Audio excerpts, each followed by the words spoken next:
This is Markin Out. Pro Wrestling Talk by Pro Wrestling fans. We marking out, y'all. Follow on Twitter. Pro Wrestling Talk by Pro Wrestling fans. We marking out, y'all. Marking Out. Pro Wrestling Talk by Pro Wrestling fans. We marking out, y'all. Brennan likes fisting. Pro Wrestling Talk by Pro Wrestling fans. We marking out, y'all. We're marking out.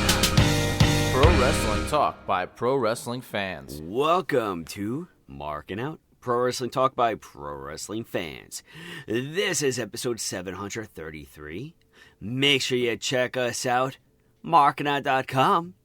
Also, check us out at iPod, Apple Podcasts, Amazon Podcasts, iHeartRadio, and wherever else you may be listening to your podcasts, such as Spotify. Give us a 5-star rating to go with that 5-star Sprog. Oh, man. Give us a 5-star rating to give us a 5-star rating to go with that 5-star frog splash. Jeez, that was a tough one.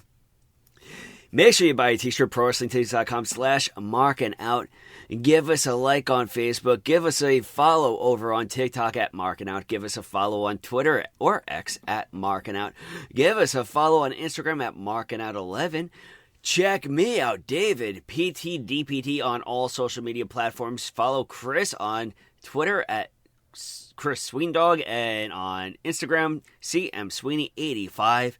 You can follow Brandon across all platforms at BTTG161. Brandon, how are you? I'm not doing awesome as always. I'm currently sick. But I'm feeling much better. If you asked me on Sunday or Monday, I would have been like, brother, don't even talk to me. Jeez, I'm feeling much better. You are getting that sickness a lot. You good?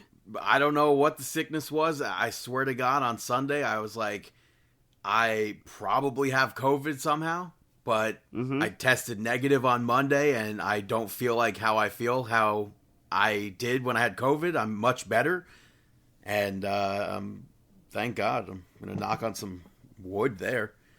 Hey. I think it might have just been like one of them stomach bug gimmicks, or maybe it was E. coli. I don't know. Those are always uncomfortable to come down with. Yeah. I did stuff I hadn't done since maybe pre-2002. Yeah. It's uncomfortable, especially when you get sick like that. It gets very uncomfortable. But I do hope that you feel better. Yeah, hopefully you feel better. Hopefully I'll be like 100% by, I don't know, let's say Saturday. Mm-hmm. Not that I have anything to do. No, but still, we want you to feel better. We do love and you on this podcast. I do want to thank Jason Linick for coming on and filling in for you last week. Yeah, thank you, Jason. We do appreciate you stepping on in. And, hey, we look forward to you stepping on in to help out with the podcast at any time. So, how was your week? I'll tell you how my week was. It was a lot of fun. It was fantastic. It was a blast. Huh. Want to know what I did? That's a pun, no? Yeah, maybe. Maybe. I know what you did for some of it. Like, you could just say, hey, I went here. Well, since you're asking, I'll tell you. I ended up going to Houston, Texas for APTA CSM 2025 with NPTE Final Frontier. So, got down there early, ended up going to NASA. Went to NASA in Houston. Houston, we have a problem.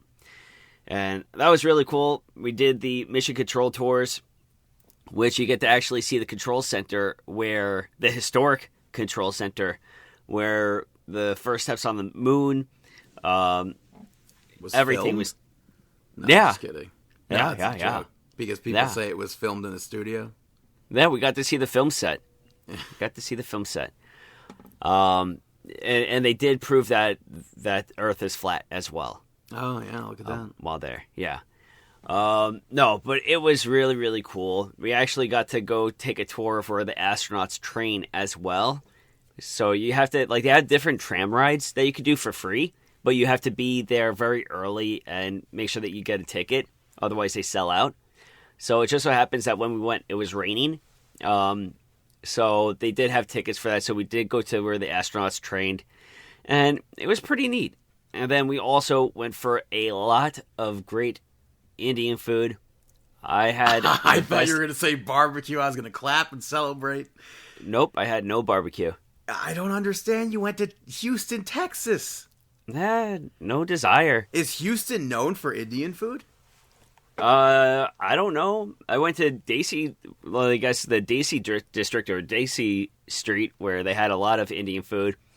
It was incredible. There's a place actually that's in Queens that they had a place down there. It's an ice cream shop called Quality.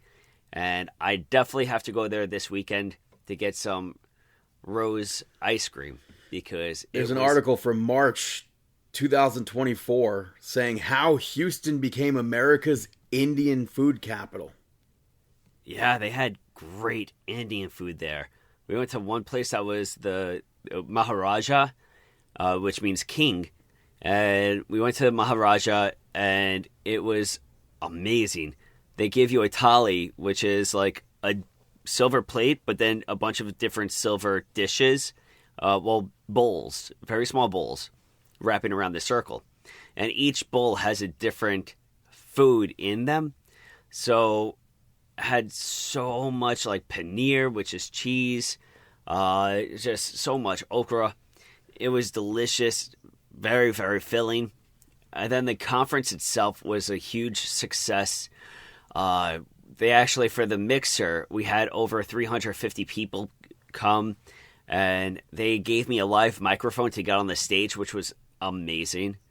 I am definitely going to have to get a microphone to get on the stage again, because that is so much fun to be on the stage in front of people and just live in La Viva Loca. Did you get up there and sing Wild Thing? I should have. That could have been my redemption. I could have had my redemption story right there and then.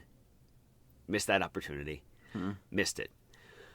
But yeah, it was amazing, and I'm so grateful for the opportunity to go with such great people and friends. Then we went over to our friend's house down there, and we ate incredible meals once again.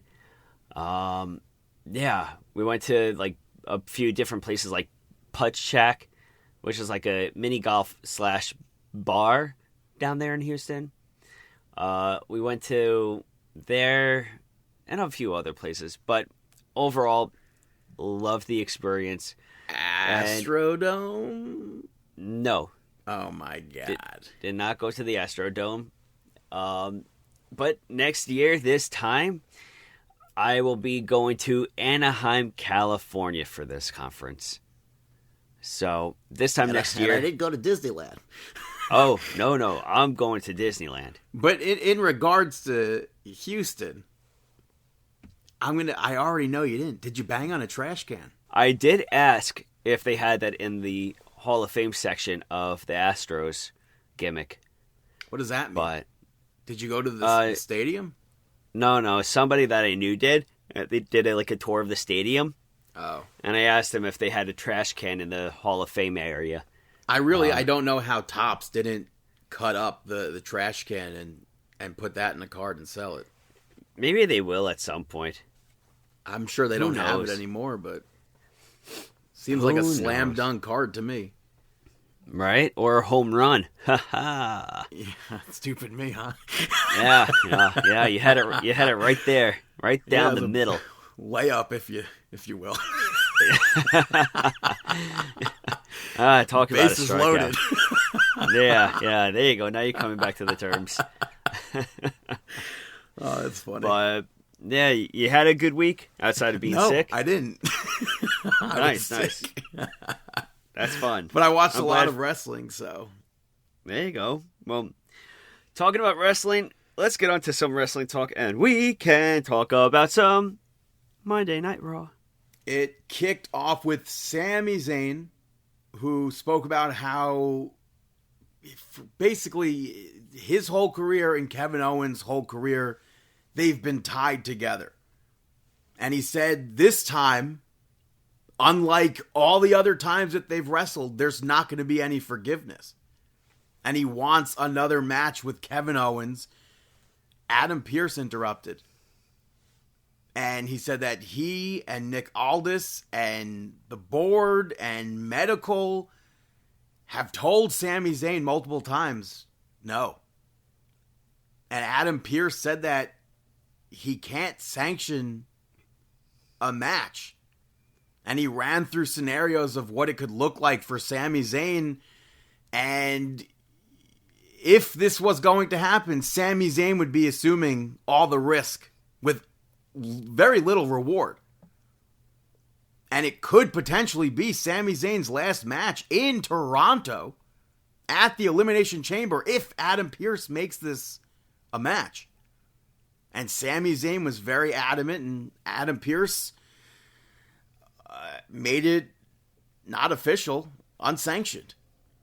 An unsanctioned matchup taking place. That's going to be intense. We were there for an unsanctioned match, I believe, between Sami Zayn, El Generico and Kevin Steen, I should say. I'm almost certain WrestleMania 28 weekend. Yeah, I believe so too. So, as much as I don't ever want to see Kevin Owens versus Sami Zayn again, do you think this could possibly lead to WrestleMania between the two of them, or no? I think so. I think that you could have a matchup. I think you could have the unsanctioned and then have it lead into something even bigger at WrestleMania. Because where does unsanctioned go? I said the other week that you said I Hell could in see. a Cell. Yeah, and I said that, like, to me, that's the only match you really needed. But I don't know. I can't see, if they're doing an unsanctioned match, I can't see it making it to WrestleMania. I see something like Kevin Owens beating the absolute life out of Sami Zayn, and then maybe Randy Orton returns and tries to help out Sami Zayn, and then that leads to Kevin Owens or something versus Randy Orton at Mania. So, we'll see with that. We had AJ Styles pick up the victory over Dominic Mysterio. This was AJ Styles' first match on Monday Night Raw in almost 2 years. Obviously, AJ Styles has been over on SmackDown. You had Carlito get involved behind the referee's back, but AJ Styles moved out of the way of a frog splash. It allowed for him to take over for the time being. Carlito got involved again, and AJ Styles took him out, but that led to Dominic almost getting the victory. And then, fantastic ending. AJ Styles hit that pop-up Styles Clash to get that win. I thought that was a great ending to this match. I think that this was an awesome match, and I think that the growth of Dirty Dom over the last few years has been incredible, and him putting on a really nice match with AJ Styles I think it shows it. That aftermath, though. That aftermath. Braun Breaker slid into the ring, and AJ Styles sidestepped a spear, so Dominic Mysterio ate one hell of a spear. And then AJ took Braun Breaker out of the ring. I thought that spear was nasty, and I love how it was not intended for Dirty Dom, but he ate that spear. And then people are like, oh, WrestleMania potential. Finn Balor versus AJ Styles. I don't know if they're setting up AJ Styles versus Braun Breaker at the Chamber or not, but does that not seem like WrestleMania seeds? I mean, for everything that I've been seeing is that it's going to be Finn and AJ. So we'll have to see how we get there as well. Yeah, so it can definitely happen. Next up, you have Dakota Kai picking up the victory over Ivy Nile to become the number one contender. Good match, but I'm happy that Dakota Kai picked up the victory in this.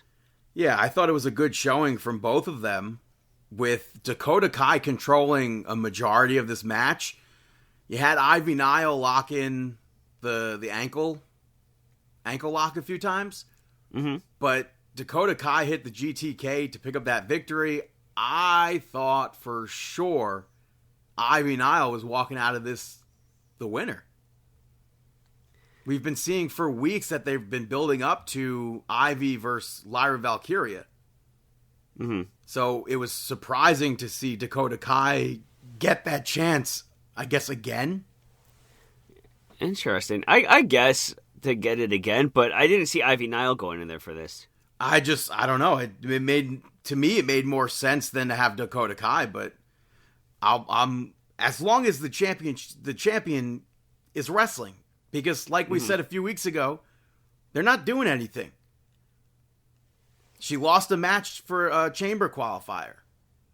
We need actual Intercontinental Championship matches and stuff that revolves around the title.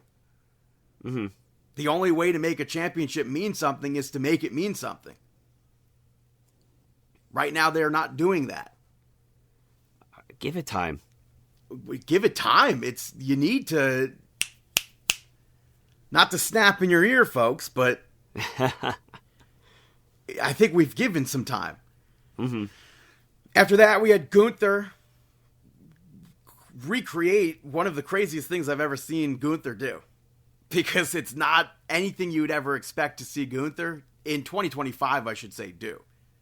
He did a Jey Uso entrance through the concourse, through the crowd, with the yeeting and everything. I thought that was fantastic. A great addition to this storyline.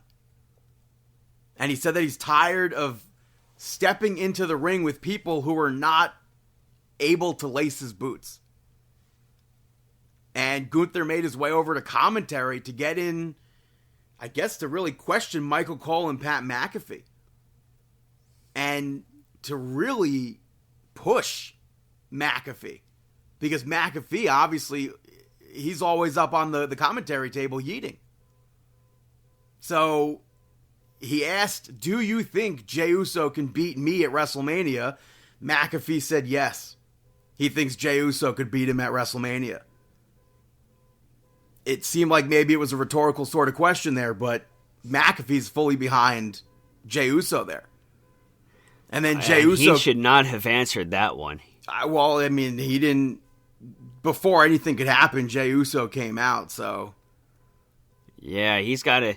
I think that McAfee has to be careful what he's saying at times. I think this person outside better turn their goddamn car off. Can you hear that? I can't hear anything. It's going to be like... I think it's got to be on this recording. It's just beeping over and over again. Their car alarm going off. Oh, that sounds very unfortunate. And it's getting louder somehow. I don't know how that's happening. Oh, Brandon is distracted. It just didn't make sense to me. Like, how is it getting louder to, like, it sounded like it was getting closer to me. But it's like a car alarm. But the officials were holding Jey Uso back. And they ended up brawling with Gunther escaping. Do you think that Jey Uso can beat Gunther at WrestleMania to become the World Heavyweight Champion? I'm very torn on it. Because on one hand, I think that it would be great to capitalize on the Yeet movement. On the other hand, how much momentum does the Yeet movement have? I mean, look at the crowd. Huh? Look at the crowd. It's been months. It's been years. Very true, very true. I think that it is doable that he can defeat Gunther. I just think that when he comes out of it, he has to look like he's been through war. Like, I mean, that his entire chest has to be totally beaten up. Yeah, and I don't think it'll be... Red. I don't think it'll be like a one-sided or easygoing. Uh-huh. So I think we'll see Jey Uso win that championship. At this rate, and it's not any knock on Gunther because he's already picked up a loss before, so, you know. And this reign hasn't been what I thought it was going to be, unfortunately. Yeah.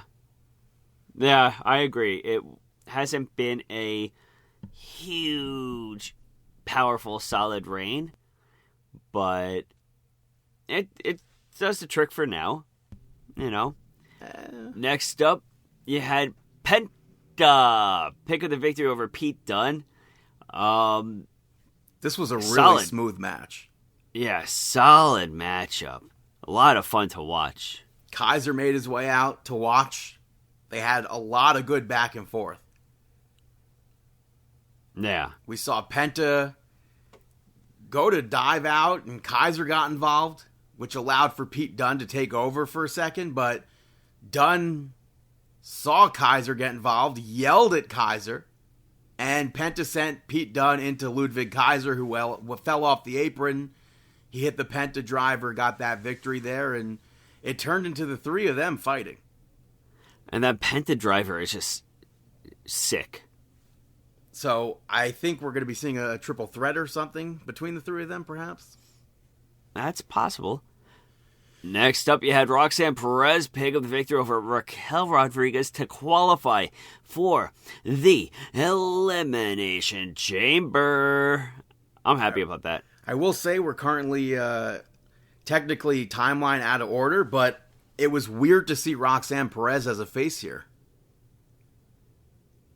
Because prior to literally Vengeance Day, like the whole NXT run so far right now has been heel. Mm-hmm. But in a match where you're on the main roster on Monday Night Raw going up against one of the biggest hated stables, I guess, you're not going to boo Roxanne Perez. No. We saw the tag team champions eventually show up, who dealt with Liv Morgan. That distracted Raquel Rodriguez enough for Roxanne Perez to hit that pop rocks, that springboard pop rocks, and get that win. I thought that was a great finish. Raquel ended up saving Liv Morgan from a double KOD. Mm-hmm. So Roxanne Perez is going to be in that chamber. Don't think she's winning the chamber. It could be interesting if she makes it. I think I'm pretty firm on thinking it's Liv Morgan. I don't think anything storyline wise could happen. I don't think will change the fact that I think it'll be Liv Morgan. I could get behind Liv Morgan. I can't get behind Roxanne Perez right now. Alexa Bliss right now. You said you can't or you can? I can't. Cannot. I just don't see it. Right. Yeah. After that, we had the New Day come out. I like that they opened with good get well soon, Ray. See ya, boos. And Kofi Kingston said that unlike Rey Mysterio, he's never left WWE. And that's why he should be the locker room leader. I thought it was really ultimately quite the promo from New Day. Mm-hmm. From both of them. It was a great promo. LWO came out and Dragon Lee said that New Day sucks, basically. They ran to brawl with New Day. New Day ran away. I don't remember the last time I've seen someone actually run away from a fight like that. But I just think I thought this was a good segment. I agree. I thought it was a good segment for them, and I think that they did the job. I just want to see what's going to happen with New Day. I want to see the progression, and when do you think that we see Big E return at some point? WrestleMania? I don't know. If at all, we don't know. Who knows? Yeah. Main event saw Seth freaking Rollins pick up the victory over Finn Balor to qualify for the Elimination Chamber.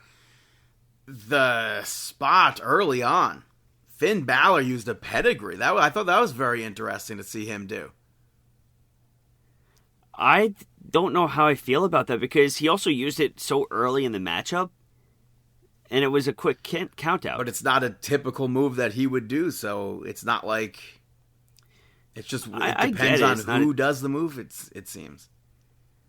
Yeah, I get it. I think Finn Balor controlled a good chunk of this match. Uh-huh. The fans, though, super rallied behind Seth Rollins. At one point, they had their phones, the Fireflies out, I guess, and singing Seth Rollins' theme song. Mm-hmm. I thought that was great. Seth Rollins reversed that shotgun dropkick with a sharpshooter. He hit a pedigree, which definitely got a 3 count. And then Finn Balor kicked out. That was unfortunate. Yeah, I wanted to turn the blind eye for that one. That was definitely definitely a 3 count. But Seth Rollins, I guess Seth Rollins was pissed off. He told the referee to suck it. And then he set up a stomp, and Finn Balor reversed that, and Seth went for the superplex, and Finn Balor reversed that. He hit the coup de grace. That whole ending sequence was crazy. I thought that was a great end to that match. Mm-hmm. So, I mean, who realistically is winning that chamber? Is that where John Cena goes to WrestleMania? I'm going to say no. Then who? I can't. For that chamber, it's very difficult to pick who's winning. It is. I don't think we're going to have John Cena until the very end of the year. Unless, like, it's CM Punk. I think it's going to end up being CM Punk. That would be my only, like, choice, perhaps, I guess. Mm-hmm. And then maybe we will see that Roman Reigns versus Seth Rollins match. That's what I'm thinking. I'm thinking that's what's going to end up taking place with it. Well, going back in time, we had WWE Vengeance Day take place. You had Stephanie McCour pick up the victory over Fallon Henley to become the new North American champion. You had Jada Parker, Kalani Jordan, and Carmen Petrovich all sitting ringside for this. But Stephanie McCour was incredibly over here. And we saw Fatal Influence get involved a few times. Overall, this was a smooth match. I agree. This was a very smooth match. And that end, I feel like Fallon Henley just didn't have a shot. Stephanie McCour ended up taking Fatal Influence out, and she hit that package neckbreaker and that spiral tap and picked up the victory. Yeah, but no shot of winning it, though. Put a pin in that for now. You had Fraxium. Yeah, next up, Fraxium picked up the victory over Briggs and Inamura to retain the championships. A very nice combination of different styles in this matchup. Yeah, and like I said last week with their match with Josh Briggs and Inamura, we haven't really seen much of him in the WWE, the ring. We've seen like promos and backstage segments here and there, but like nothing gave us what we needed to be seeing, especially not that tag team battle royal. The match last week gave us what we've been needing to see out of a team like this. This match gave us a lot more. Like we got the chops from Inamura.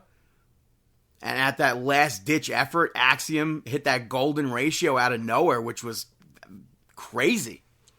It was really incredible. I really liked the back body drop from Josh Briggs into the sit-out powerbomb from Inamura.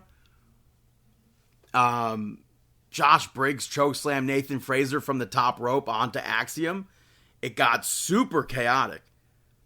And Fraxium ended up out of the way from a splash from Inamura, and eventually got that victory with the high and low, with Axiom being on the top rope. I thought that chokeslam into each other was pretty unique. Yeah. I don't know. And I was happy to see a match like this. I know some people were like, "Oh, I think Josh Briggs and Inamura should have dropped the title, should have won the titles there." I feel like that was just like a starting point for them, though. Yeah, I think there's still a lot of time, and then plus we find out what's on deck in the tag team division, you know? That new group jumped all 4 men afterwards.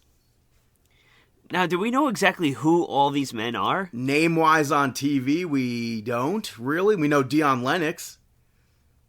It's Cutler James, it's Saquon Sugars, it's Osiris Griffin. I don't know if they're officially named yet, but we'll put a pin in them, too. Might as well. I thought that was just going to be it, so... Yeah, it was not that.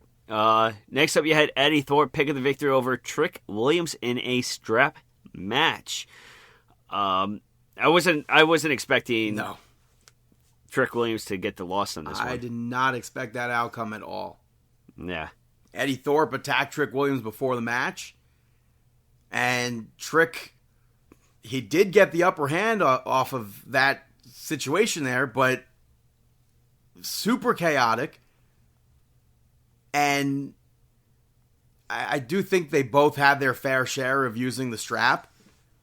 Mm-hmm. But Eddie Thorpe hit that running knee and picked up the victory, which I literally, you could not have, I could not have picked, at least I don't think I could have picked Eddie Thorpe. Yeah. I was not expecting Thorpe to get that win, but I'm happy that he did because that gives him a victory over the former champion. Yeah, and it gives us people. I mean, people have been like, I have no connection to Eddie Thorpe. Yeah. Maybe now you can have a connection to Eddie Thorpe. Personally, I still don't. Well, but that's just me. After that, Ethan Page picked up the victory over Javon Evans. There was a lot of chaos at this show. I wish the referee was able to control this match more, but there were spots that I guess wouldn't have happened if it wasn't chaotic. Mm-hmm. Javon at one point laid Ethan Page on the steps and tried to stomp on his jaw, but Ethan Page moved out of the way and literally had Javon Evans' leg or whatever get caught in the in between the ring post and the steps, and he kicked the steps. And then he worked on that bad ankle throughout the match. I like Javon selling that injury throughout the match. I agree. Javon eventually did stomp on Ethan's jaw, but he did a springboard, and Ethan Page punched him in the jaw, midair, knocked his mouth guard out, made him start bleeding, and then Ethan Page hit the twist of fate and got the victory there. Yeah. Ethan Page is just relentless. Which again, another relentless pin. Yeah, another pin. Next up, you had Obafemi pick up the victory over Austin Theory and Grayson Waller to retain his championship. This was an entertaining, entertaining handicap match. Well, yes, it was, and I guess technically, no, it wasn't. But in reality, yeah, they did. Last week, they worked together to take Obafemi out. They did that in this match too, except Obafemi was able to handle both of them. They did one of the weirdest Tower of Doom spots I've ever seen in this match. So congrats to them for that. You had Austin Theory had Obafemi in the electric chair drop, and then Oba grabbed Grayson Waller and superplexed him. So I don't know who that's supposed to affect. I don't know if it's supposed to affect Austin Theory as well, since he was doing the chair drop. I have absolutely no idea. But Austin Theory tried to pin there. Obafemi kicked out. You had Grayson Waller put Obafemi through a table outside. And then Grayson Waller accidentally hit Austin Theory. Obafemi put Grayson Waller through the commentary table. And it looked like Austin Theory was going to get the victory. Grayson Waller pulled the referee out. So that's why I can't necessarily say it was a handicap match. Mm-hmm. And then Grayson Waller accidentally hit Austin Theory again, and Obafemi ends up winning that match. But after that match, Retribution, what do we call them? We don't know. Retribution 2.0? They showed up again. They jumped Obafemi. They hit that tossing power bomb. That was an insane power bomb. That was impressive. That was definitely impressive with what they did. I thought we would get answers this week on NXT, but we still have like tons of unanswered questions. So, again, another have to keep on another pin. Yeah. Main event saw Julia pick up the victory over Bayley, Roxanne Perez, and Cora Jade to retain the championship. I liked Vic Joseph pointing out that there were really 3 generations of NXT represented in this match. So I thought that was a really cool thing. Julia, at the start of this, let Bayley, Cora Jade, and Roxanne Perez go at it. And I thought that was an interesting spot. Mm-hmm. But Roxanne and Cora Jade teamed up a little bit, which led to Julia and Bayley teaming up a little bit. Jade eventually attacked Roxanne Perez. That ended it was weird that they were teaming up even in this match because of what happened prior to this match. Mm-hmm. So I didn't quite understand that. But that knee from Bayley to Roxanne when Roxanne was going after Cora Jade, I thought that looked very well done. I thought that was a great sell from Roxanne Perez. I'm looking forward to seeing what Bayley and Roxanne Perez do inside the Elimination Chamber. It was a great knee, too. Yeah. But Roxanne Perez hit a pop rocks on Bayley outside the ring. She hit one again inside the ring. Cora Jade broke that up with a pin. And then she hit a double arm DDT on Roxanne Perez. Julia hit Arrivederci on Cora Jade. And then the Northern Lights bomb on Roxanne Perez. And picked up the victory. That whole ending sequence from the Pop Rocks I thought was just so well done.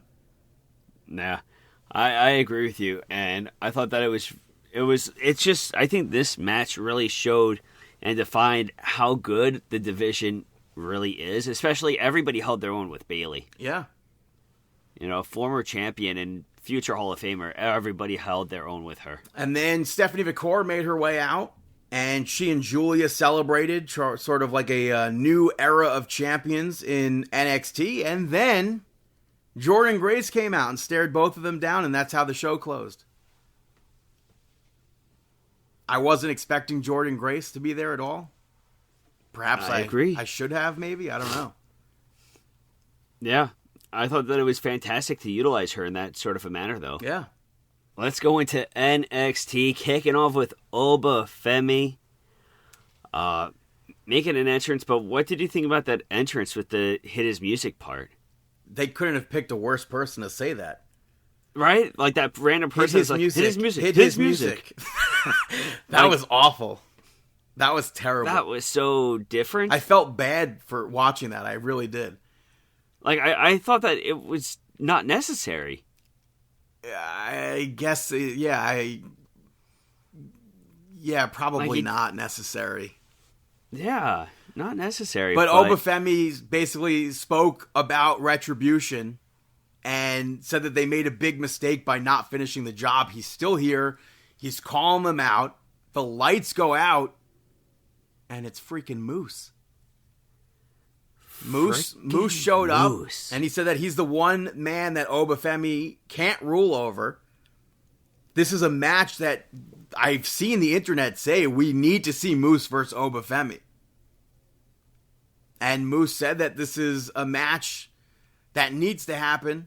Oba Femi said that it's going to happen. I have to assume there has to be some sort of Worlds Collide event. I don't know when and where that fits. Mm-hmm. Because the next big show is Roadblock. That's at Madison Square Garden.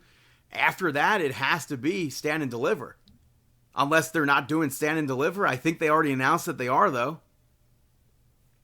And then maybe after Stand and Deliver is a Worlds Collide sort of thing. I don't know. I mean, at this rate, you might as well, and I would be totally interested for that. And I think what's fun is how the crowd reacted to this.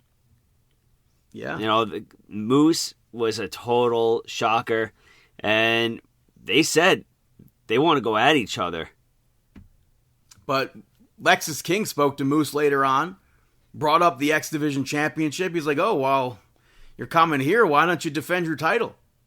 And Moose gave him a shot next week. I don't know if I necessarily like Lexis King losing if he's the Heritage Cup champion. Mm-hmm. But, it makes sense. kind of. Yeah. Makes sense storyline-wise and everything. You had Carmen Petrovich pick up the victory over Jada Parker and Kalani Jordan to become number one contender. I really couldn't think of who was going to win this match. Given what we've seen lately from Kalani Jordan, I kind of expected that I thought maybe she would steal a win here. Uh-huh. I was not prepared for it to be Carmen Petrovich to actually steal the victory. Jada Parker hit that hip drop on Carmen. She then gets taken out of the ring by Ashanti the Adonis, out of the way from Kalani Jordan. Jada Parker then does the hip drop on Kalani Jordan. And when Jada Parker was literally facing the opposite direction, taunting, Ashanti rolled Carmen Petrovich back into the ring. She got that pin and won. That was such a good ending for that match. Yeah, it was solid. And then they all brawled afterwards. Fatal Influence attacked Carmen Petrovich. Carmen Petrovich is supposed to have a match next week. We still think she's going to. Yeah, it's going to be hard for her to compete after that one. They literally beat her down through the whole commercial break. Where the hell was security? Like, how did that make any sense? And then during the commercial break, in the little picture-in-picture that I really never watch, but I saw them just nonstop beating her down. You had Stephanie Vicor come out. You had Julia come out. They brawled. And then when they came back from commercial, Jordan Grace made the save and challenged them to a match, which we'll put a pin in for that as well. Yeah, somebody was pissed off backstage enough that they didn't want to go break that up. Like, how would you not have security on that? That made no sense. Especially since you have Retribution running around tearing apart everything. You know, you could argue that all the security was with Ava. Who knows? I don't know. Yeah. You had Zarya and Sol Ruka pick up the victory over Metaphor. This was another chaotic match. It was one of those, at some point, anything you can do, I can do better sort of things. Mm-hmm. With Zarya and Lash Legend showing off their strength. Not caring about their own partners. I thought that was kind of funny. But Lash Legend, this was a breath of fresh air spot where she broke up the pin by kicking Sol Ruka, who landed on the pin. Mm-hmm. So typically when I get a spot like that where they're brawling to break up a pin, I absolutely hate it because it's so overdone. That's a breath of fresh air spot because you don't see stuff like that. True. That was a creative way of doing the spot that I absolutely hate. And there you go, and you didn't hate it. Right. And at one point, Lash Legend and Zarya both kicked each other down. When they got up, they both went to choke each other. They both headbutted each other. And then Zarya eventually speared Jakara Jackson, hit that F5, which I feel like really could have just been the end of the match there. Instead, she tagged Sol Ruka in. Sol Ruka hit the Soul Snatcher to pick up that victory.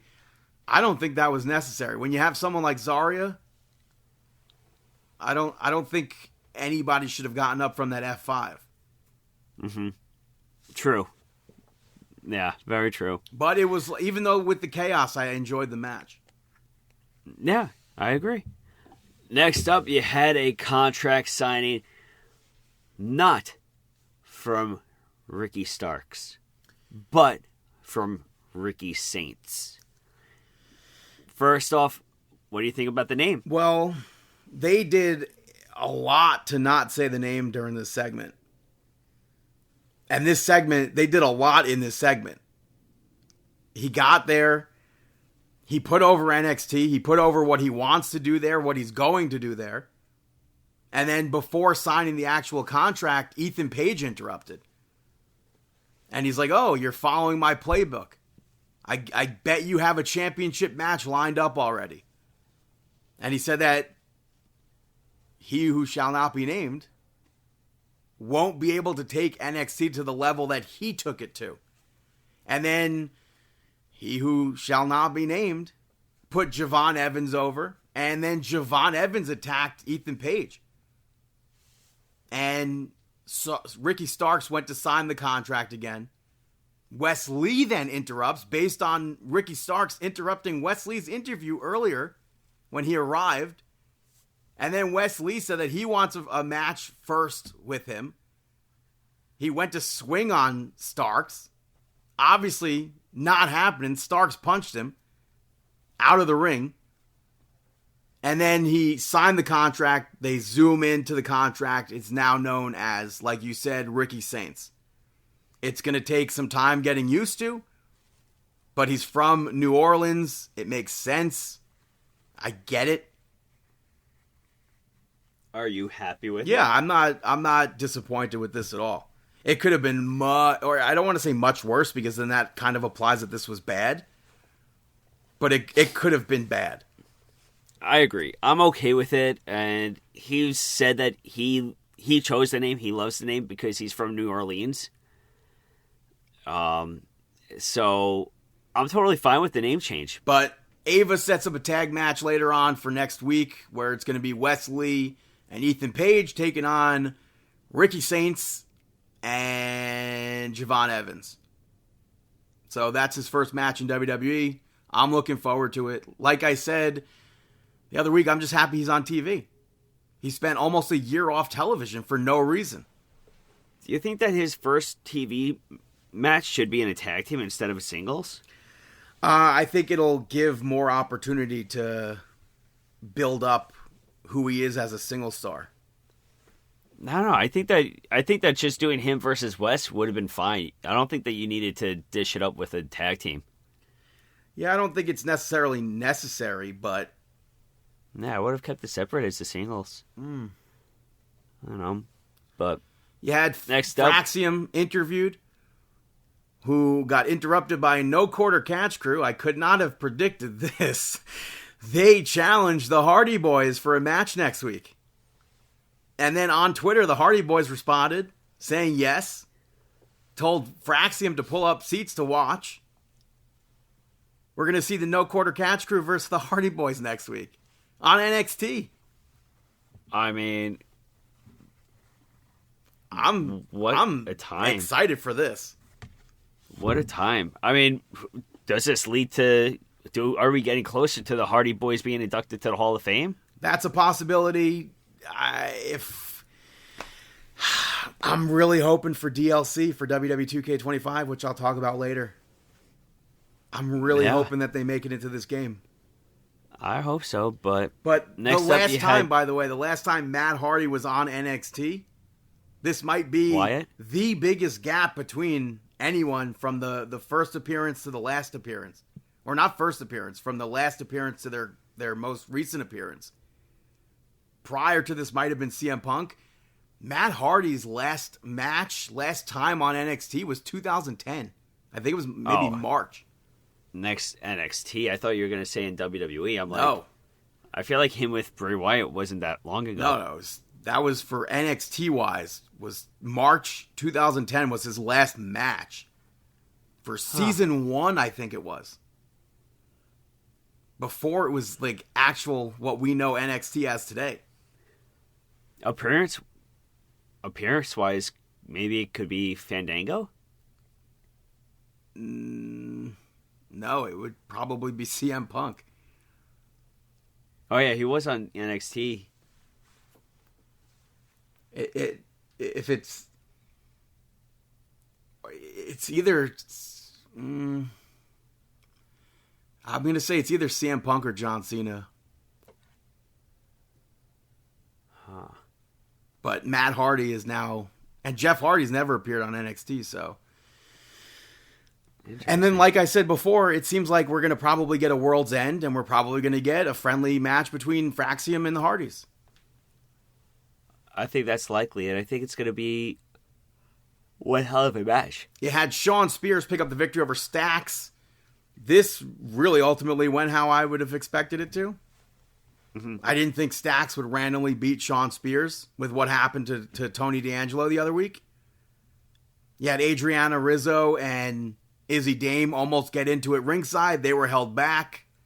that's basically all you need to know from that. Yeah, not much else. You had Eddie Thorpe pick up the victory over Andre Chase. Andre Chase, I guess you could say he was goaded into this match by Uriah Connors and Cale Dixon. They're trying to get Chase U back. They end up showing up during the match as the Chase U section, just the two of them. Andre Chase controlled a good chunk of this match, but he was torn on that whole Chase U situation. That's what cost him the match. You gotta keep that focus. We haven't seen Thea Hale. We haven't seen Riley Osborne. It's been months at this rate. Duke Hudson's unfortunately gone. So I feel like we're going to be seeing Chase U come back. It's just a shame that Duke Hudson won't be with them. And then after this, Trick Williams appeared on the screen. Said that if he's going down, he's bringing Eddie Thorpe with him. I feel like that has to be teasing NXT Underground. It's very possible. That's the only thing I could see as a potential thing that's what that meant. Mm-hmm. Main event saw Jordan Grace pick up the victory over Jordan Grace and Stephanie Vicor and Julia pick up the victory over Fatal Influence. This was Jordan Grace's first official match as an NXT superstar. Technically. I don't know if you would count the Royal Rumble. I don't know. But this was another chaotic match. A lot of chaos this week. A lot of people were not satisfied with the end of this match, I feel. Because they at one point, Jordan Grace had JC Jane up in that muscle buster. And she clotheslined Jasmine Nix at the same time. I thought that was a fantastic combo that she did. It was nasty. It was really good. JC Jane kicked out. It's not Jordan Grace's finisher per se. But I feel like a match like that should have been, or not a match, a move combo like that, I feel like that could have been the end of the match. Jordan Grace ended up hitting the Juggernaut Driver and getting that victory. So I thought this was a good spotlight showcase sort of match for Jordan Grace's first official NXT match. I agree. I think it's a nice spot for Jordan Grace right now. And now who she chooses, like how we don't know. Who she chooses to fight next, it seems like she's going for a title. Yeah, and exactly with how we started, we finished on the same kind of a front almost with the women's division. Is just incredible in NXT. And then the show cuts backstage. That Retribution group tore apart Ava's office. And Mr. Stone was laid out. Retribution. But like torn apart to the point where it seemed like there was no like windows or doors or anything even. Like it was just open to the parking lot or something. I don't know what that was about, but I popped. Cool, Retribution. There was a picture of the office with a broken picture of Stevie Turner, and Stevie Turner posted that and said, "I want answers" or something like that, because instead of actually caring about Robert Stone, she cared about a picture of her being broken. I thought that was funny. As she should. Yeah. So I assume next week we have to find out what. I don't even know, because next week they're on the road. Who knows? On the road again? Next week we'll see the Hardy Boys. That's awesome. I agree. So I'm very excited to see the Hardy Boys, and I think we can anticipate it being a lot of fun. Yeah. So that's NXT. Going to move over to SmackDown.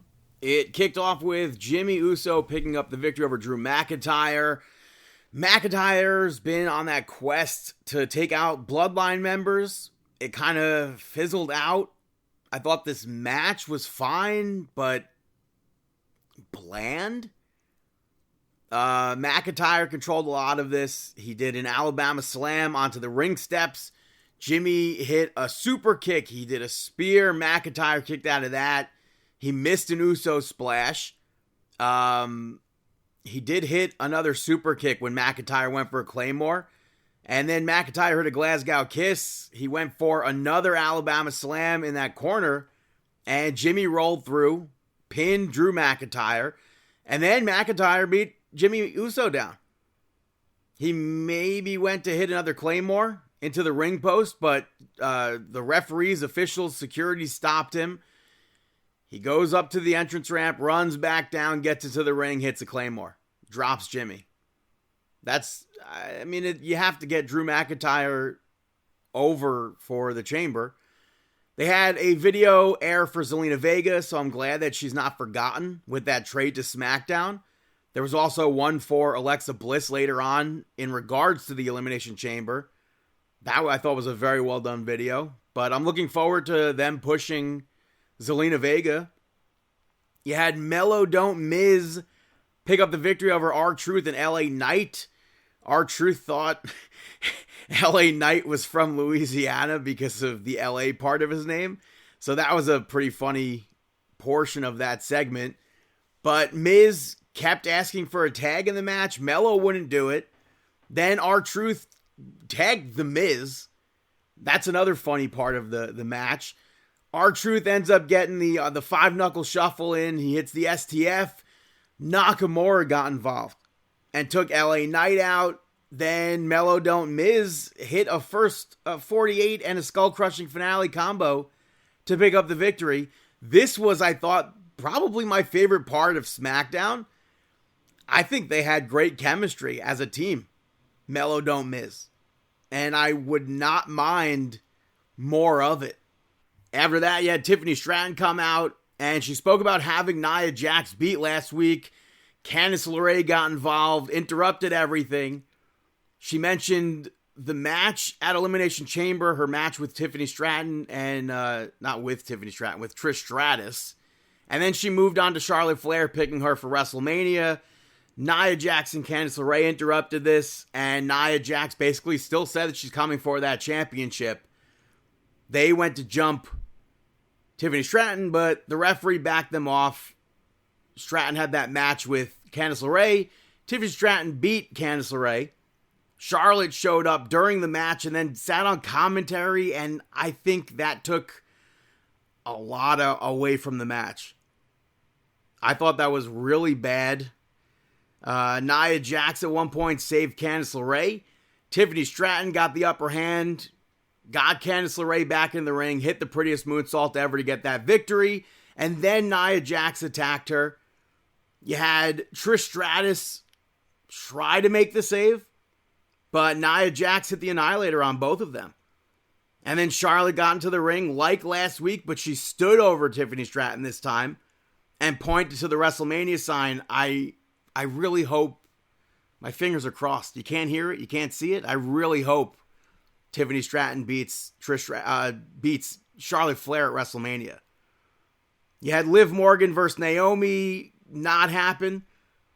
The Judgment Day attacked the champions before the match. There was a Tejana Bomb. There was an Oblivion. We're going to get that tag team match for the titles on Monday Night Raw. Nick Aldis yelled at the Judgment Day after that, and they literally, Liv laughed in his face. And then Chelsea Green and Piper Niven tried to take Bianca Belair and Naomi's spots in the chamber.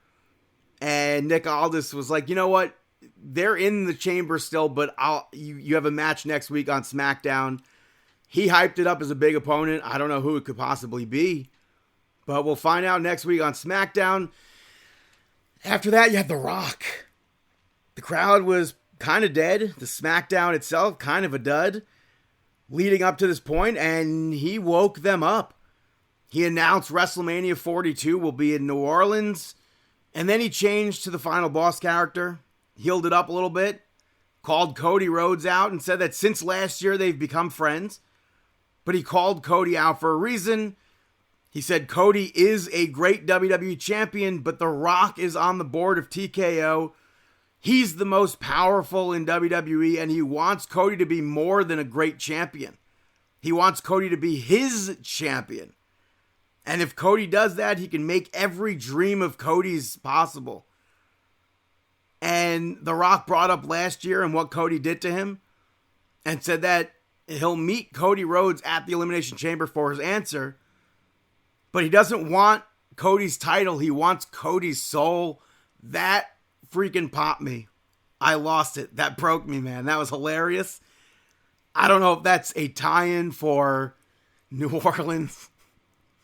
I don't know if it's like a Soul Man Rocky Johnson reference. I don't know what that's going to turn into. It can lead to so many different things. Maybe a new corporation where Cody is playing the Rock portion of that corporation, the corporate champion. We'll have to find out at the Elimination Chamber where that goes. You had DIY versus Pretty Deadly, ended in no contest, so DIY retained the championships. DIY did not wait to attack Pretty Deadly. They took them, they tried to attack them during Pretty Deadly's entrance. Pretty Deadly took them out of the ring, continued their entrance. I thought that was pretty great. And Pretty Deadly got a decent amount of stuff in, but the Street Profits showed up. They attacked everybody. Motor City Machine Gun showed up. They got taken out as well. They aired a video from Kevin Owens, literally right outside of Sami Zayn's house, filming Sami with his family. He called Sami selfish for making him do what he's going to do to Sami, which is in turn going to affect Sami's family. Very creepy video from Kevin Owens. That match is going to be insane. Main event saw Damian Priest and Braun Strowman pick up the victory over the Bloodline, Jacob Fatu and Solo Sikoa. The Bloodline really held the ring here for a lot of this, and with Braun Strowman.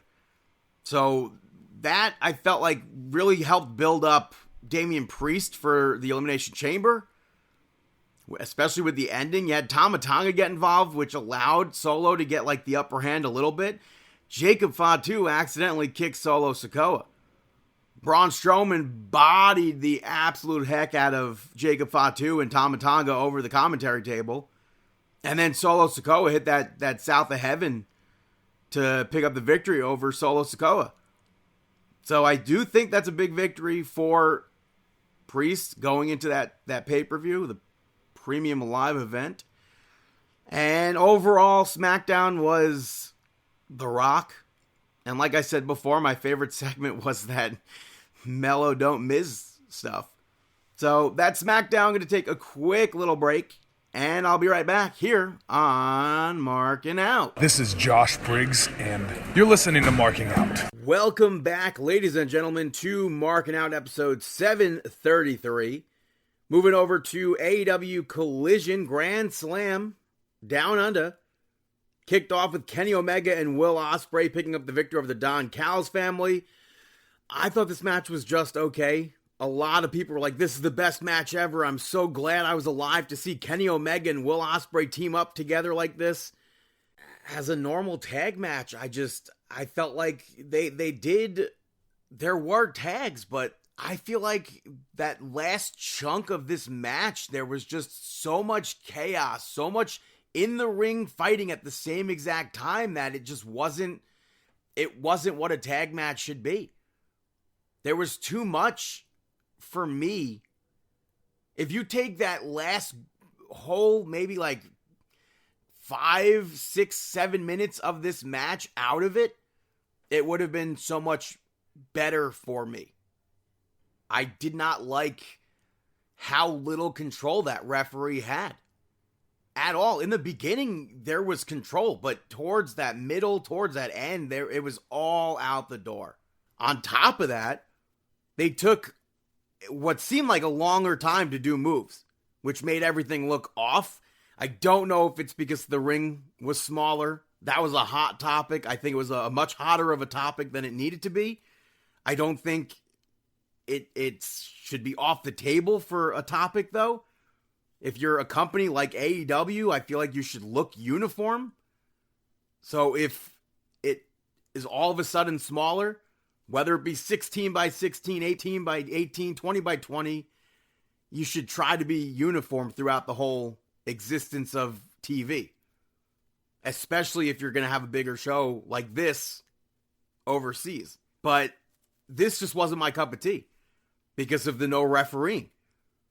The Oz cutter off the one-winged angel, I thought that was a cool move. The hidden blade one-winged angel combo finisher, I thought was a really cool finisher, concept-wise. But it was just one of those moments that took way too long. Takeshita was just sitting up there. He wasn't struggling or anything. After that, you had Mercedes Moné pick up the victory over Harley Cameron to retain. You had Momo Watanabe sitting ringside for this. And then they aired a promo on Dynamite where she chose Mercedes to face at Revolution. But this match, I expected the result. I think it would have been nice to see Harley Cameron win, but it was highly unlikely to see that. I will give AEW credit for finally booking 2 meaningful women's matches on one show. I was going to say, hopefully that maybe they can continue that. It didn't happen on Dynamite. So, I don't know if they're going to continue to do this or what. Harley Cameron took out the Mini Monet, and Mini Monet got one of the loudest pops of the night. The crowd was going nuts the whole time for Harley Cameron as is. And I feel like they barely even mentioned the fact that she was from Australia. But Harley Cameron reversed the frog splash. And Mercedes took control again. That pop-up spot where the puppet popped up. I thought that was a brilliant spot. Fantastic. The crowd went nuts for it. I liked Harley getting out of the moneymaker. I think it was 2 times. She eventually got hit with it to lose the match. But like I said, I wish Harley Cameron won, and then maybe Mercedes could have won it back on Dynamite this week. Just, that was very highly unlikely. You had the Death Riders pick up the victory over Edge and Jay White in the Brisbane Brawl. Hearing the crowd sing Edge's theme song I thought was really cool. But the reason why the opening tag match shouldn't have been the way it was because this was the same exact concept. This was all over the place. There was no reason to have 2 matches like that. Marina Shafir got involved. I really thought Jay White was about to put her through the table, but Edge went through instead. He speared Claudio through a table later on. Wheeler Yuta got involved. Marina Shafir got involved again. And Jon Moxley choked Edge out to end that match. And then he held on to the choke afterwards.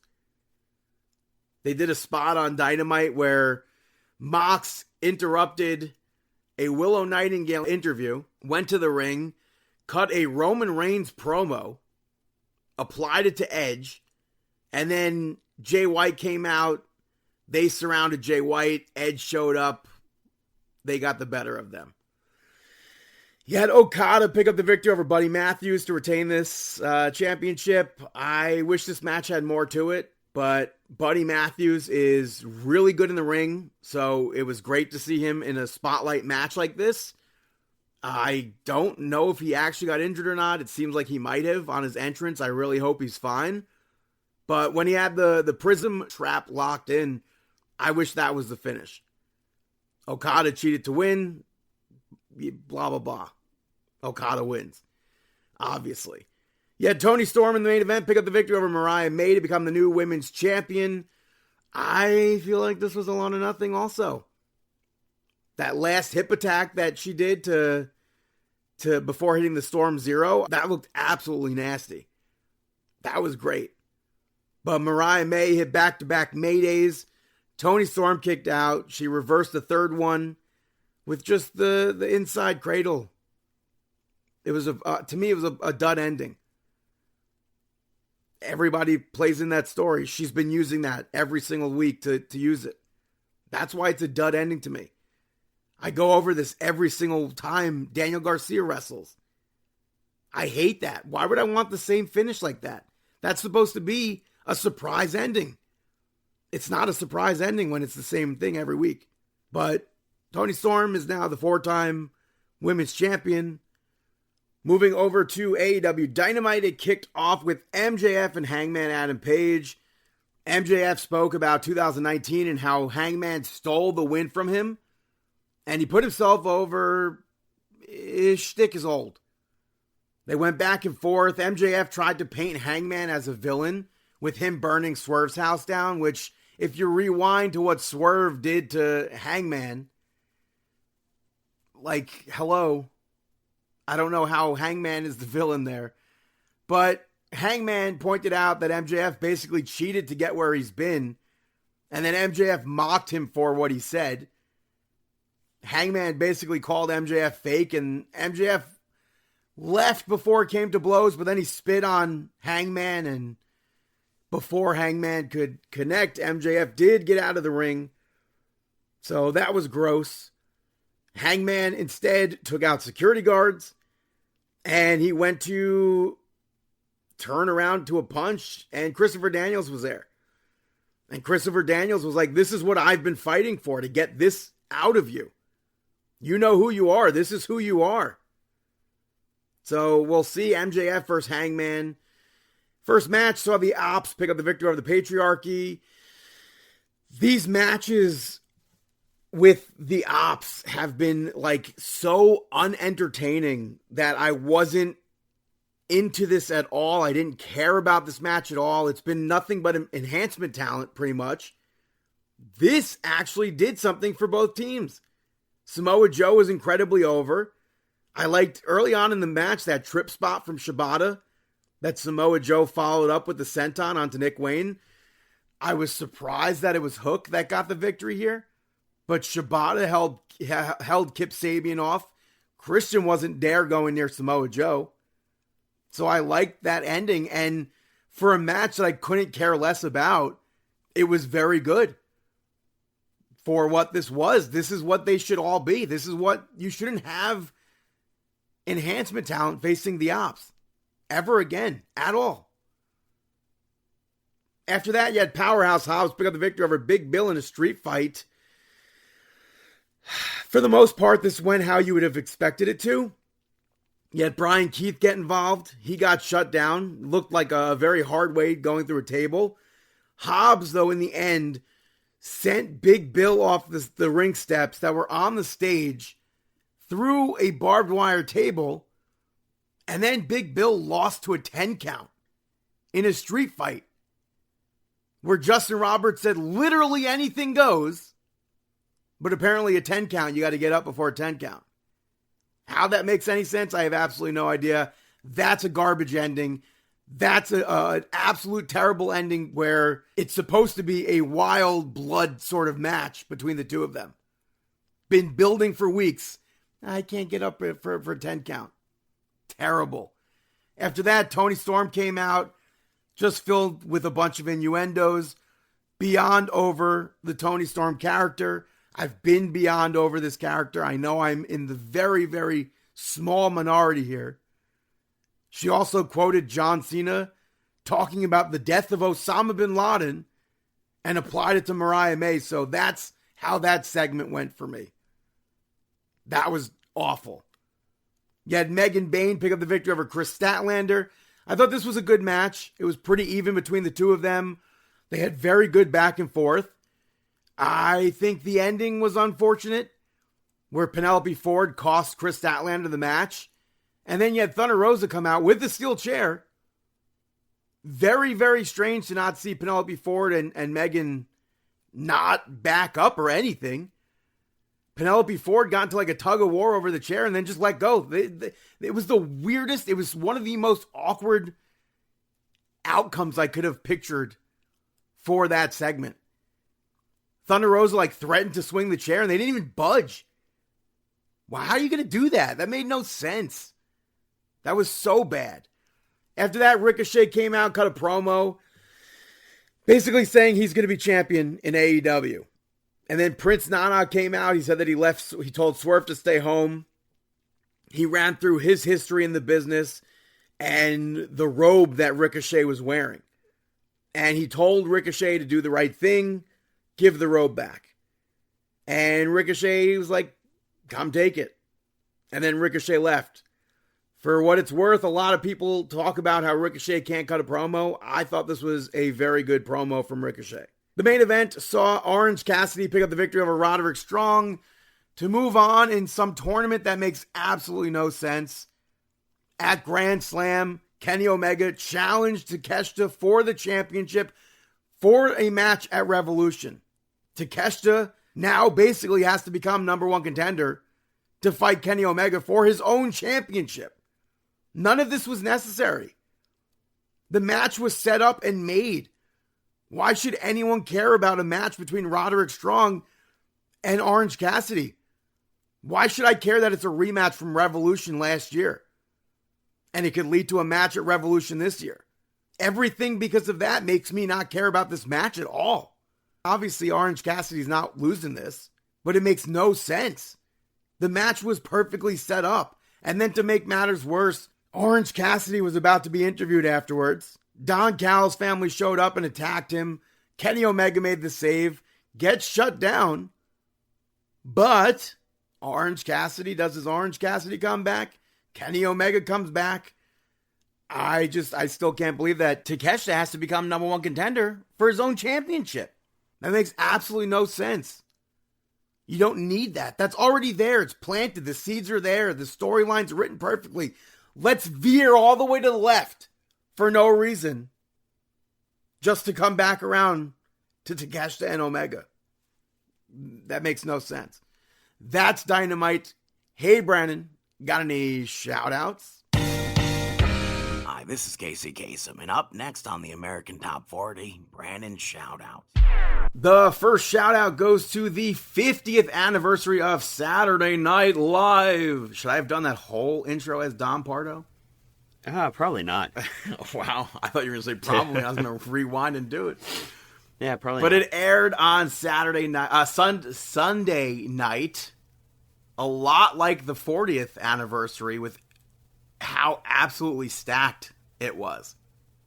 This time on Friday night, they did a Saturday Night Live homecoming concert at Radio City Music Hall, which also had a super stacked lineup. All of it's out on Peacock if you want to stream it, if you want to watch it. It's on YouTube too if you just want to see the clips. You know, the musical guest, I'm going to skip on. I think as far as the actual 50th anniversary special, music guest wise, I think it was great that they did Sabrina Carpenter and Paul Simon together. I think the Paul McCartney was good. Did we need the Prince tribute? I don't think so. Did we need Lil Wayne? I don't think so. No. Did we need Miley Cyrus? She was on that homecoming concert. That's the only reason why I don't think we needed her to perform. If she was going to be on it, I would have much rather seen her been in a sketch. Yeah, I feel like I didn't need all of them to perform, especially Lil Wayne. Yeah, I don't know how. I don't know if it's because of the Super Bowl, but I feel like that's probably how they settled on that. I would have done somebody else instead of that. Because Lil Wayne was apparently supposed to perform at the halftime show. It's his hometown. And they went with Kendrick Lamar, like last second or something.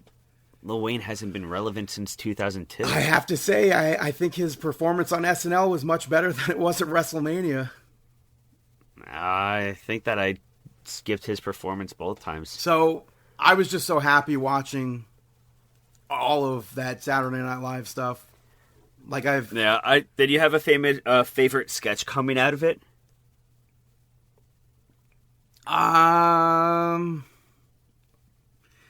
Maybe, I don't know, maybe Black Jeopardy was the one that really popped me the most. Because you had Tracy Morgan as a contestant, but you had Eddie Murphy as Tracy Morgan next to Tracy Morgan doing Tracy Morgan. And I thought that was so funny. Yeah. Did you have a special, favorite part? Was it Domingo? Nah. I think my favorite may and also have been Scared Straight is fantastic as well. Yeah, I think Scared Straight may have been my favorite with Keenan and Eddie Murphy paired together. I think that pairing Keenan with Eddie Murphy is genius. And then Will Ferrell's involvement was very funny, but just alone Keenan and Eddie Murphy. It was really good to see Eddie Murphy included in the sketches. It was nice because the last time in the 40th anniversary, I think he just came out and like said a few words. So this time, actually having him in sketches was like, thank God. Yeah, then them just making references to like the Nutty Professor and stuff like that. It was very, very funny. And that's always always like a favorite sketch of mine to see. Yeah, I like this song from Adam Sandler. Yeah, that was a good set. And then he got a standing ovation. I like that. That was pretty cool. Yeah, I mean, he was just trying to grab everybody's emotions. I mean, especially towards the end when he brought up like Chris Farley and Phil Hartman and stuff like Norm Macdonald and stuff like that. Yeah. Just very sad. I'm glad that they did pay tribute to a lot of the people that did pass away. Yeah. That should have been there. You know. But overall, it was nice. I wish that they did more with Chevy Chase. I don't know if, or like the original cast. I really don't know if you can do anything with Chevy Chase. I think, especially with live TV at this rate, he's a loose cannon that it's probably best you don't do much with him. He was on the 40th, but I don't know. I don't know what you could have possibly done with Chevy. I don't know. Was Dan Aykroyd there? No, Dan didn't go. He chose not to go. Bill Hader chose not to go. Dan Aykroyd and Bill Hader, they were both at the 40th. Yeah, it would have been nice to have Dan Aykroyd there. And Dan Aykroyd, I don't know, he posted something like one of the greatest things that he could have possibly done was watch it from home, because he, instead of being like rush all over the place, he got to watch all of it, and his kids were watching it with him and said just to see his smile, that was so great to see him smiling watching all of it. Yeah. The sketches with like Belushi, I thought that I did think that the sketch, well, and it wasn't really a sketch, I don't know, but the throwback video to all of like them apologizing for all of the the canceled stuff this time. Yeah, the canceled stuff. I thought that was unexpected. Did it give you vibes of anything that maybe Markin Out might have done? No. It kind of reminded me of the in memoriam that I did on Cooking with Brandon for all of the things that got cut and chopped and diced, fried. I'm not saying they took it from Cooking with Brandon, but the setup seemed very, very similar, kind of on the nose there. That was funny. But I'm such a fan of Saturday Night Live. I truly wish I could just be there every single week and witness it live. I mean, I'm okay with not doing that because I think a majority of the sketches aren't where I want them to be. But you haven't seen it live once, so I don't want to. Nah, come on, you have to want to see that. There's so many sketches where I feel like sometimes I'm forcing myself to try to find something funny. I think every New Yorker, if they want to, should be allowed to see Saturday Night Live once at least in their lifetime. It's like birthright to me. I don't know. I thought that the opening, what was it? Not the opening. The monologue? The question segment was funny. Yeah, that was good. The question segment was pretty funny. Yeah. I thought Steve Martin did great in the monologue. Yeah. The part where they cut to the writers outside really popped me. No. I thought that was funny. I'm glad that they included John Lovitz. Yeah. Yeah. So, like I said, it's streaming on Peacock. It's on all over YouTube as well. So if you're a fan of Saturday Night Live, I'm sure you already watched it. But if you're first time hearing of this now, go back and watch it. My next shout out goes to... I also think that they should have done more with Chris Kattan. I feel like he did stuff on the 40th. Did he? I feel like I haven't seen him or heard from him in so long. So I was really happy to see him like in the audience and then on stage, because he's been somebody like... His sketches I always thought was hilarious. Like, what was it, Mr. Peebles? I don't know. with The Rock, where they're the science experiments. Yeah, I don't know the name of it. I think Mr. Peebles, but just hilarious. So I was happy to see him up there. There too. are so many like celebrities that were there that weren't even like used or shown or anything. I know I saw Jim Belushi was there. I saw Andrew Dice Clay was there. It's like the who's who of like literally everything. Mm-hmm. So go back and watch it. My next shout out goes to The Pit. I've been letting episodes build up so I can binge it, but it's a new show out on Max about a trauma medical hospital in Pittsburgh. Each episode of this season is an hour of the 15-hour shift. So I think it'll be all out by April 3rd.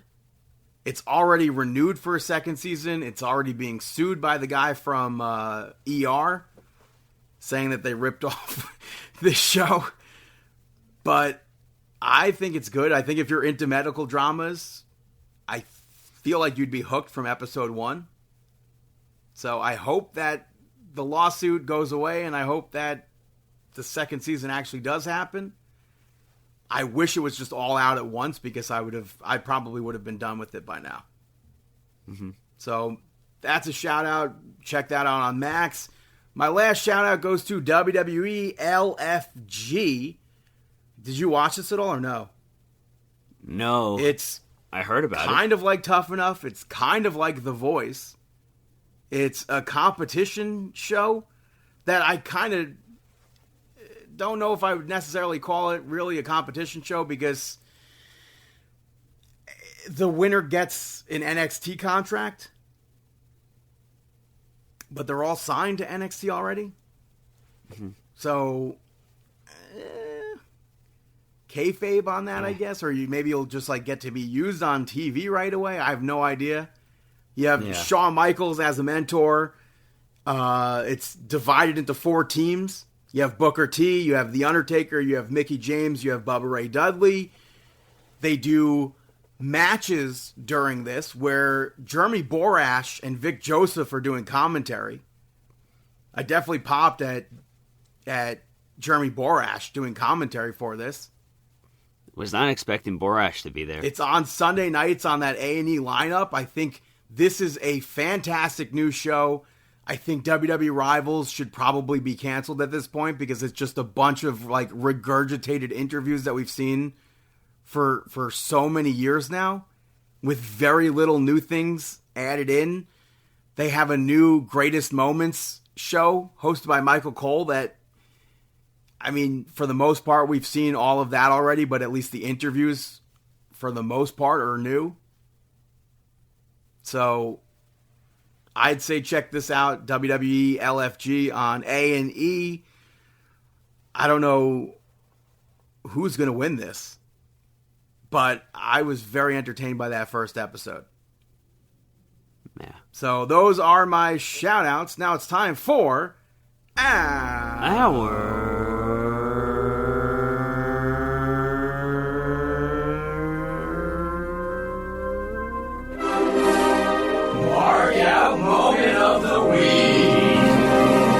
That is right, our Mark Out moment of the week. You know what I did last week? No, I do not. I watched basketball, a full basketball game for maybe my second time in my life, to maybe. see Bailey? Yeah. I watched the NBA All-Star Ruffles Celebrity Game live, most of it live, on TV. Then SmackDown went on, and I was watching it on, what app was I using? I forget which app. Oh, it was Max, I think. So I was able to watch SmackDown and Max at the same time. But Bailey was playing.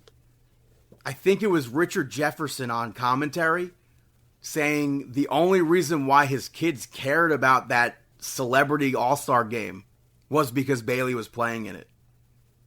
So I thought that was a cool thing to hear. She was on Jerry Rice's team, and they unfortunately lost. I feel like Jerry Rice cost the team the victory. Because why? When the other team had the ball, he hits the damn button to get more points, the double the point gimmick. And commentary is like, you would think maybe you'd want to hit that button when when your team has the ball. Yeah. And it really sucked because they literally passed the ball to Bayley once, and she missed the shot. But it was annoying to see them not passing to her.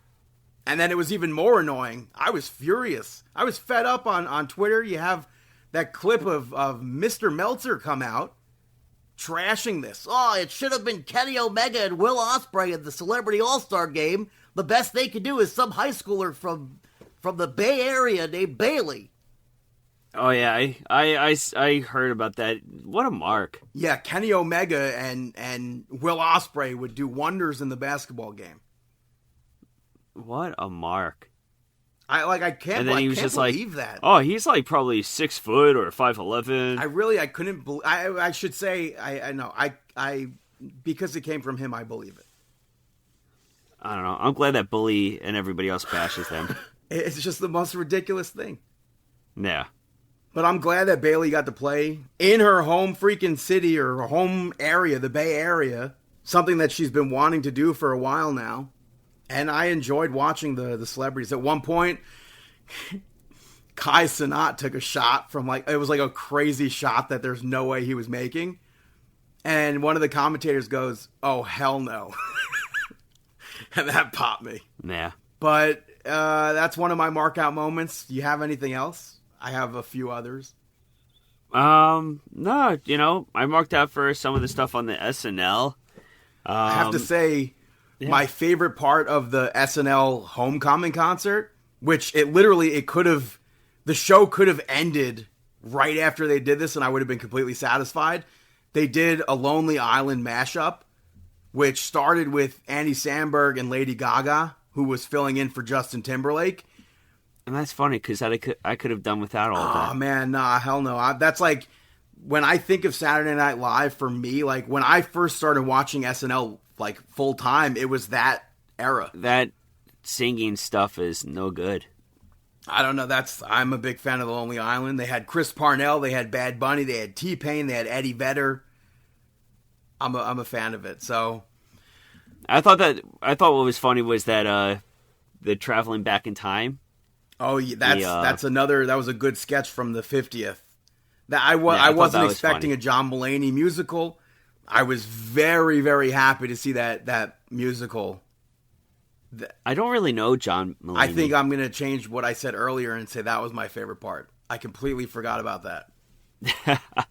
That's what I'm here for, to trigger those moments for you. But, John Mulaney, longtime writer from Saturday Night Live, got famous eventually and has been hosting. And every single time he's hosted, he's done a musical number like that. So, a Broadway thing. Yeah, I thought that was funny. On Vengeance Day, they did a backstage segment with Ava and Ariana Grace. And she brought Santino Marella in. And then he and Ava went to go discuss some things. So, again, I feel like that's Worlds Collide discussion, perhaps. Mm-hmm. They also, I said I'll put a pin in it before, they announced the base game roster for WWE 2K25, not including variants, even though they did announce some variants in the roster. And even though Rocky Johnson didn't make the cut, I don't know how he didn't make the cut, I'm getting so many of the actual superstars that I've been asking for years. The Islanders were a big surprise. I was not expecting Haku and Tama like that. Mm-hmm. So outside of that, we're finally getting the Head Shrinkers. We're getting Fatu. We're getting Samu. There's a manager version of Afa. We're getting High Chief Peter Maivia. We're getting Rosie. We're getting Jamal. We knew we were getting 3-minute warning, but now it's confirmed. At least I hope that it's confirmed via the render that it's going to be a superhero Rosie as well. But I'm very happy that we're getting all these characters from the showcase in this game. There are obviously some names that are puzzling to not be in it, but we have to wait for the DLC to see what that's going to be. And hopefully my fingers are crossed that we'll get what we need to.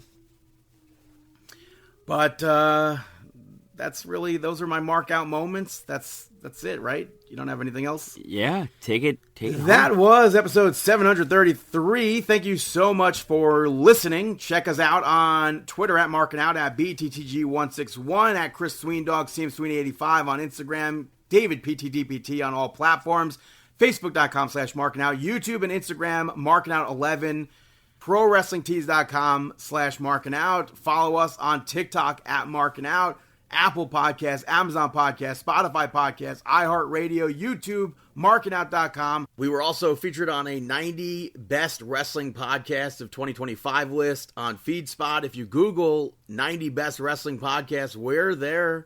Number 23, we definitely appreciate it. Yeah. So check that list out. And we wish you the